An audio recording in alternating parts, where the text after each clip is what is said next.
जय गुरु नमस्कार, welcome back to my channel. कैसे हैं आप सब? आई होप कि आप सब ठीक होंगे।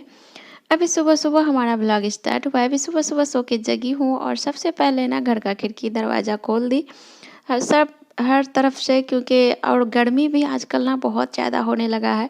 और सुबह सो के जगने के बाद जब बाहर निकलते हैं ना, तो बाहर तो थोड़ा-सा मौसम अच्छा-सा लगता है, लेकिन रूम के अंदर ना इतना ही गर्मी रहता है, लगता है कि बाहर तो इतना अच्छा मौसम, ठंडा-ठंडा हवा चलता है, मौसम इतना सुहाना-सा होता है बाहर में, लेकिन रूम के अंदर ना बहुत ही ज़्यादा गर्मी सा रहता है मौसम। तो और भी सुबह जगने के बाद तो सबसे पहले घर का मेन दरवाज़ा खोलना ही चाहिए घर में के वृद्धि बरकत के लिए, ताकि उसके बाद हमारा घर का दरवाज़ा-वरवाज़ा खोलने के बाद फिर मैं चली गई थी बाथरूम फ्रेश होने के लिए। उसके बाद फिर मैं आई किचन में, और किचन में आई हूँ ना, सबसे पहले बना रही हूँ मैं सानवी का ओट्स। उसका स्कूल जाने का टाइम है आज। तो जिस दिन छुट्टी होता है तो वो तो नहीं जगती है, वो तो सोई रहती है। बहुत ही लेट से जगती है अगर स्कूल नहीं जाने का रहे तो, लेकिन स्कूल जाने के जब रहता है ना, तो एकदम जल्दी जगाना पड़ता है उसको, नहीं तो और भी बहुत जल्दी ज़्यादा नखरा करती है सुबह जगने में। फ्रिज से निकाले दूध, दूध को पहले एक साइड दूध का मलाई भी निकाल ली मैं। उसका दूध का जितना भी मलाई होता है ना, निकाल करके अलग कटोरा में इकट्ठा करके रखती हूँ। वैसे ज़्यादा मलाई निकलता नहीं है, लेकिन जितना भी निकलता है ना, तो सारे को एक साइड एक कटोरा में ना इकट्ठा करके रखती हूँ। 4-5 दिन होता है ना वो मलाई, तो फिर मलाई को भी निकाल लेते हैं घी में, और उसका जो मट्ठा होता है ना, उसको भी हम लोग खा लेते हैं। अगर ज़्यादा दिन मलाई इकट्ठा करने के बाद ना, अगर 10 से 12 दिन का मलाई इकट्ठा हो जाए, तो उसका जो मट्ठा होता है ना, वो बिल्कुल भी नहीं खाया जाता, एकदम खट्टा-सा हो जाता है। तो इसीलिए ना 4 से 5 दिन होता है तो मैं निकाल लेती हूँ, ताकि उसका मट्ठा भी खाने में ज़्यादा उस हम लोगों को ना सबसे ज़्यादा घी से ज़्यादा अच्छा ना मट्ठा खाने में लगता है। बहुत ही ज़्यादा अच्छा लगता है। मेरी बेटी तो मट्ठा चूड़ा खाने में बहुत ही ज़्यादा एक्सपर्ट हो गई है। उसके लिए हमें एक डब्बा में स्टोर करके रखना पड़ता है वो मट्ठा और चूड़ा को। कभी-कभी स्कूल में लंच बॉक्स में भी लेके जाती है, तो घर में भी कभी रहती है, तो अगर कोई उसको खाने का मन है तो माँगती है, मम्मा मट्ठा चूड़ा दे दो। थोड़ा-सा कटोरा में दे देने से वो बैठ के खाती रहती है। वैसे इतना अच्छा लगता है ना वो मट्ठा चूड़ा, लेकिन हम लोग अपने लिए उतना स्टोर ही नहीं कर पाते हैं कि हम लोग भी खा पाएँ।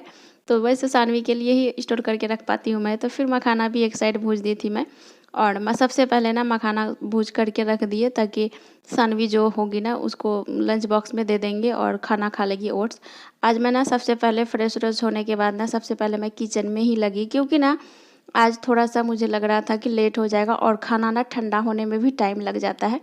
तो ओट्स बनाने गए तो सोचे कि ओट्स बना कर के भी रख देती हूँ, नहीं तो ठंडा होता नहीं है, जग जाती है सानवी। पहले सानवी का तो जब हेयर था ना, तो उसका थोड़ा-सा चोटी-वेटी बनाने में टाइम लगता था, लेकिन अभी ना जल्दी ही हो जाता है, चोटी बनाना नहीं पड़ता है, ना ही कंघी करना पड़ता है, तो जल्दी रेडी हो जाती है। तो खाना ठंडा नहीं हो पाता है इतने जल्दी में। तो इसीलिए के लिए ना आज सोचे कि पहले खाना बना के रख देती हूँ ठंडा होने के लिए फ़ैन के नीचे, और फिर उसके बाद ना मैं झाड़ू लगाऊँगी। देख सकते हैं बेटी उठ कर के इस रूम में आ गई है फ्रेश-व्रेश होने के बाद। यहाँ पे आई है ना, तो अगर मोबाइल नहीं दूँगी ना सुबह-सुबह, तो एकदम ही तैयार नहीं होना चाहती है। तो उसको मोबाइल देना ही पड़ता है सुबह, थोड़ा-सा मोबाइल देती हूँ, फिर मोबाइल देखती है तो अच्छे से रेडी होती है। और फिर उसके लंच बॉक्स में ना उसको मैं दिखा रही थी, देखो मखाना दिए हैं, तो बहुत ज़्यादा खुश हो गई थी। थैंक यू मम्मा बोल रही थी, क्योंकि उसको मखाना बहुत ही ज़्यादा पसंद है। तो फिर उसको खाना-वाना भी खिला दिए थे मेरा, और फिर इसको रेडी करके पहले स्कूल इसको भेज देती हूँ। वो चली गई थी स्कूल, और फिर ये सब सारा डब्बा जो है ना, ये सारा डब्बा कल वैसे मैं मार्केट गई हुई थी। तो मार्केट में ना ये सारा डब्बा मुझे ना दिखने में अच्छा लगा था, एक दुकान में गई थी तो सारा खाली पड़ा था, तो उनसे बात की है कि कितने में दोगे आप, मुझे दे दो। तो सारा डब्बा ना मैं वहीं से लेकर के आई थी, और ये सब डब्बा मैं ना फ्रिज में जैसे सब्ज़ी स्टोर करके रखने में ना बहुत ही ज़्यादा अच्छा होगा। तो इसी के लिए ना मुझे 3 पीस ही मिला, मैं तो सोच रही थी और भी मिल जाता तो अच्छा होता। वैसे फ्रिज के लिए ना हम और भी डब्बा मँगाए हुए हैं, लेकिन वो सारे डब्बा ना थोड़ा मुझे लगता है छोटा पड़ जाता है। मैं ना मीशो से ऑर्डर की हुई थी कि फ्रिज का डब्बा 6 पीस आया है, तो वो सारे जो डब्बा है ना, उसमें ना अगर ज़्यादा जैसे टमाटर हो जाए तो एकदम 4-5 पीस से ज़्यादा होने के बाद ना उस डब्बा में नहीं आता है। तो ये जो डब्बा है ना, ये थोड़ा ऊँचा है, इसका लंबाई ज़्यादा है, तो इसी के लिए ना मुझे दुकान में देखने के बाद ना अच्छा दिख लगा, और साइज़ इसका ठीक-ठाक लगा, तो सोचे ले ही लेते हैं। 3 पीस ही मिला, और वैसे हम ना पतिदेव को बोल चुके हैं कि अगर और भी आप दोबारा जाओगे उसके दुकान में ना, अगर मिलेगा तो आप ले कर के आना। तो बोले कि ओके मैं जाऊँगा, अगर मिलेगा तो ले ही लेंगे। तो 3 पीस मिला, तो तीनों डब्बा ना मैं साफ़ करके फ्रिज में डाल दी थी। साफ़ करके वैसे टेबल में ही रखा हुआ था, तो सूख चुका था, तो उसके बाद डाल दिए फ्रिज में सारे डब्बा को। जो भी सामान जब लाएँगे तो उसमें डाल के रखने में अच्छा होगा। फ्रूट जैसे एप्पल रहता है ना, उस डब्बे में एकदम ही नहीं आता है जो फ्रिज के लिए डब्बा मंगाया हुआ है। तो इस डब्बे में ना एप्पल एप्पल रखने में ठीक होगा। तो फिर उसके बाद हम बेड भी बना लिए, बेड का बेडशीट भी चेंज कर लिए थे।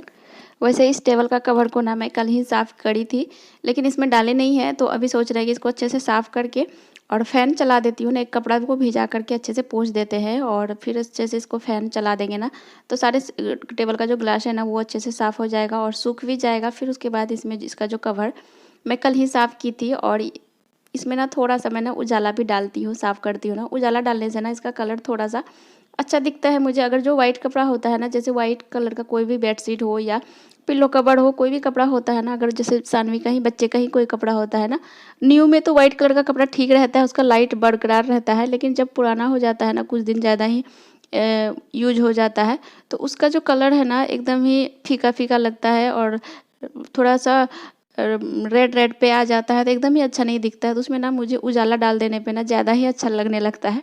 तो इसी के लिए ना मैं उजाला कुछ ज़्यादा ही यूज़ करती हूँ। मैं तो बेडशीट सब में भी डालती हूँ अधिकतर।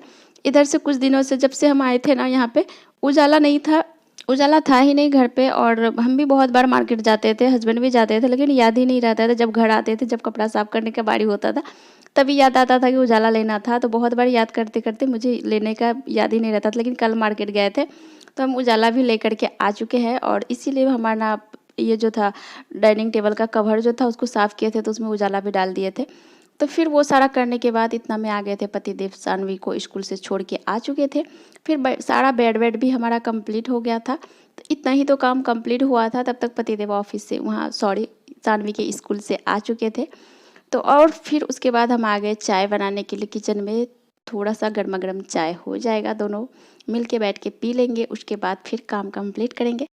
फिर आ गई थी मैं किचन में, थोड़ा-सा मखाना हम अपने लिए भी फ्राई कर रहे थे और फिर एक साइड दे दी थी मैं चाय। मखाना में थोड़ा-सा घी और नमक डाल कर के फ्राई करने से ना मखाना का टेस्ट एकदम बहुत ही अच्छा लगता है। अगर चटपटा खाना हो ना, तो उसमें थोड़ा-सा हल्का-सा मिर्च पाउडर ये सब भी ऐड करके, कुछ-कुछ मसाला भी डाल कर के अच्छा लगता है खाने में। लेकिन मुझे ना एकदम सिंपल सा मखाना ज़्यादा पसंद है, सिर्फ़ घी और नमक के साथ फ्राई किया हुआ मखाना, वो बहुत ही ज़्यादा अच्छा लगता है। और फिर बना लिए थे 2 कप चाय। तो चलेंगे पहले आराम से बैठ कर के, आधे घंटे का टाइम तो चाय में देंगे ज़रूर। थोड़ा-सा बैठ के चाय भी पी लेते हैं, थोड़ी-सी बातें भी हो जाती है दिन भर के, क्या हुआ, कहाँ पे हुआ। तो थोड़ा-सा बात भी हो जाता है हम लोगों में और उसके बाद चाय भी कंप्लीट कर लेते हैं। और आज फिर खाना क्या बनाएँगे, वो भी हमारा सोचा हुआ प्लान है, प्लान किया हुआ है। खाना जो बनाती हूँ ना, वो उसके लिए ना हम रात में ही सोच लेते हैं कि मुझे क्या बनाना है सुबह में। क्योंकि अगर रात में नहीं सोचे ना, सुबह में उठ कर के आधा घंटा का टाइम तो हमारा खाना क्या बनाऊँ में लगा रह जाता है। सोचते ही रह जाती हूँ, क्या बनाऊँगी। उसके बाद फिर हम लोग चाय पी लिए थे बैठ कर के। फिर चाय पीने के बाद मैं आ गई फिर से फटाफट अपने काम को कंप्लीट करने में, क्योंकि बैठ के रहने से हमारा दिन तो जाने वाला है नहीं। पूरा काम ऐसे का पड़ा रह जाएगा और काम भी नहीं होगा और फिर टेंशन भी हो जाएगा कि काम तो सारा ऐसा ही रह गया। फिर मैं आ गई पोछा लगाने, पोछा कंप्लीट कर लूँगी पहले और फिर उसके बाद जाऊँगी नहाने, नहा कर के आऊँगी, फिर मैं बनाऊँगी खाना। और बाथरूम में हमारा कपड़ा भी बहुत सारा है ना, बहुत सारा कपड़ा भी मैं डाल के रखी हूँ। तो सारा कपड़ा को भी साफ़ करते हुए सारा काम को कंप्लीट करते फिर से आना है मुझे। और टाइम 9 साढ़े 9 बजे तक ना मुझे सारा काम को कंप्लीट करना होता है, झाड़ू, पोछा, बर्तन, खाना-पीना, नाश्ता भी हो जाता है, थोड़ा-सा हल्का जो चाय, बिस्किट जो भी होता है, हल्का नाश्ता भी हो जाता है सुबह-सुबह। और फिर उसके बाद ना मुझे खाना डायरेक्टली बना लेना होता है साढ़े 9 बजे तक। अगर नहीं भी बनता है, सारा दाल सब्जी रोटी के साथ बन जाता है, बट चावल अगर नहीं होता है तो चावल मैं 2 बजे डालती हूँ। बाकी सारा काम हमारा साढ़े 9 बजे तक कंप्लीट हो जाता है, तभी हम हस्बैंड ऑफिस जा पाते हैं। और सानवी स्कूल से आती है 10 बजे, तो उसका स्कूल से आने के बाद उसको खाना वाना खा करके वो सो जाती है, क्योंकि सुबह जल्दी जगती है ना, तो शाम में तुरंत दोपहर में खाना खाने के बाद तुरंत सो जाती है, नाश्ता करने के बाद ही। फिर मैं आ गई थी नहा करके, कपड़ा वपड़ा भी सारा साफ़ सफाई हो गया था और थोड़ा सा करूँगी पूजा और फिर जाऊँगी कपड़ा पसारने। कपड़ा पसार के आके फिर बनाऊँगी मैं खाना। हमारा टॉपिक है सबसे इम्पोर्टेंट कि कैसा होना चाहिए हम महिलाओं का रूटीन, ताकि हमारे सारा काम कंप्लीट हो जाए। अगर हम सुबह अर्ली जगेंगे तो हमारा सारा काम 9 बजे तक कंप्लीट हो जाएगा, 10 बजे तक कंप्लीट हो जाएगा। अगर हम थोड़ा लेट कर देंगे, हमारे सुबह जगने में ही सबसे मेन टॉपिक होता है कि अगर हम सुबह लेट से जगते हैं तो हमारा कोई भी काम टाइम पे कंप्लीट नहीं होगा। और काम कंप्लीट नहीं होगा तो हमारा माइंड भी टेंशन में रहेगा और हम हमेशा टेंशन से गुजरेंगे। ऐसा होगा, हमारा फैमिली में भी खुशी नहीं होगी, हमारे फैमिली मेम्बर में भी सबसे नोक झोंक बना रहेगा। तो इसके लिए सबसे ज़रूरी बात है कि हमें सुबह जल्दी जगना पड़ेगा, तभी हम खुद के लिए भी टाइम निकाल पाएंगे, सारा काम भी कंप्लीट कर पाएंगे और घर का माहौल भी खुशहाल वाला बना रहेगा। अगर हम थोड़ा सा लेट करके जगते हैं ना, तो हमारा पूरा दिन काम में निकल जाता है और हमें टाइम ही नहीं मिलता है काम से छुट्टी, कोई काम, दूसरा काम के बारे में सोचने का या खुद को फ्री करने का। तो इसके लिए भी ना, अगर हम खुद को फ्री नहीं करते हैं तो इसके लिए भी हमारा माइंड थोड़ा सा तो डाइवर्ट रहेगा और हम खुद को फ्री नहीं महसूस कर पाएंगे, खुद को खुश भी नहीं रख पाएंगे। तो खुद को खुश नहीं रखेंगे तो फैमिली को कहाँ से खुश रख पाओगे। तो इसके लिए सबसे ज़रूरी है कि हमें सुबह जल्दी जगना पड़ेगा। तो इसी के साथ हमारा ब्लॉग भी एंड हो रहा है। आई होप कि आप सबको हमारा ब्लॉग पसंद आया होगा। तो अगर हमारे चैनल पे नए हैं तो प्लीज़ हमारे चैनल को लाइक कीजिए, सब्सक्राइब किए बिना तो कहीं भी मत जाइएगा और कमेंट भी ज़रूर कीजिएगा। तो मिलते हैं फिर नेक्स्ट ब्लॉग में।